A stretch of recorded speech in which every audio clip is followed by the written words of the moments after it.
Now, typically, the food bank gets shipments of food like this every day. But if you follow me this way, as you can see, some of these lots are empty, and that's becoming a lot more common. Love Columbia does a range of things to help out people within the community, and any donations that come into a place like this can help out places like the Love Seat, which give furniture and clothes to people in need.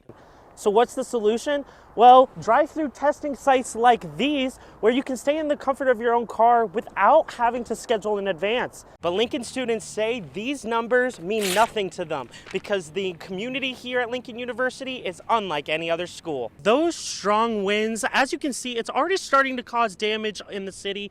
This street light here on Cherry Street and 7th Street has already fallen down, and as you can see, it's blocking the intersection. Nobody can go up and down 7th Street. Today, Lake area agencies teamed up with the Missouri National Guard to host their first ever Johnson & Johnson vaccine event here at School of the Osage. It was very scary because I kind of knew something was wrong. It's an experience a college student should never have to go through.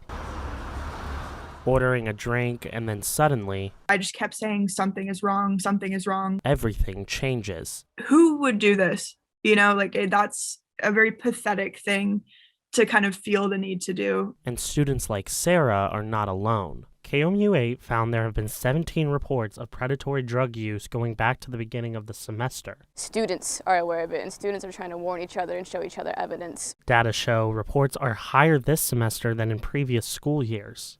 The 2015-2016 school year had 35 reports, and this semester reports are already halfway to that number, with still an entire semester left to go. But I feel like the data is clearly showing it's a rise and it's happening. Students say the university needs to do more. I don't think that the university is really giving any type of evidence that this matters to them. But the university says they are doing more than what students think. We're doing a lot. We're meeting with the bar owners. We're having conversations. We're putting out communications proactively about this early in the semester. When asked about the silence of the university, Basie says officials could do better. Your question about why have we not been more publicly communicating about certain things is a good point.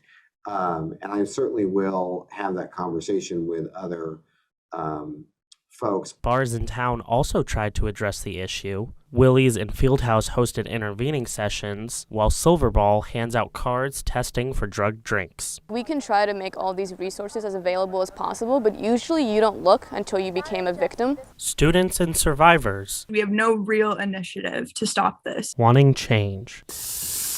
It started with an idea, and now it's a place for youth hockey players to have. It's fun. It's fun. It's fun. Whitney Briggs Memorial Hockey Arena is home to the Twisters Hockey League. Every year, the league cleans up the rink before the season starts. With COVID-19 canceling last season, the organizer says this year's cleanup was more work. We weren't able to have a season last year. So this is kind of build up from 2 years. Merhead turned to those closest to her for help first. If I'm allowed to help, I'll help because I feel like I should pitch in too. And others followed. One player says he was thankful to see so many people there. The fact that people from other small communities are coming out, it's a good thing.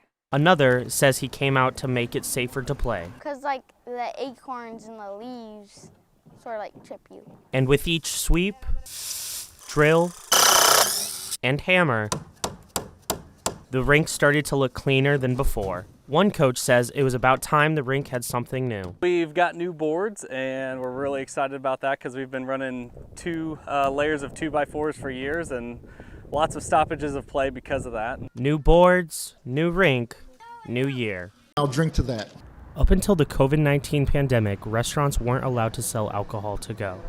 As restaurants slowly recover, lawmakers are pushing for a new change. So what this would do is make permanent the ability for restaurants to sell drinks to go, curbside rather, in a safe, secure manner. All those in favor vote yes, all those opposed vote no. Supporters of the bill believe that DWI numbers haven't changed since allowing alcohol to go. One lawmaker says other states have it in place and so should Missouri. Historically, Louisiana and some other more party states, I would say, have already had these types of legislation. But while lawmakers are itching for a change, Mothers Against Drunk Driving is asking them to wait. We don't have all the data, and we shouldn't move forward with a law when the executive order could still stand still for this year. Now, this bill that will be voted on inside the doors behind me is going to affect thousands of restaurants across Missouri, including one right here in Moberly called Shady's.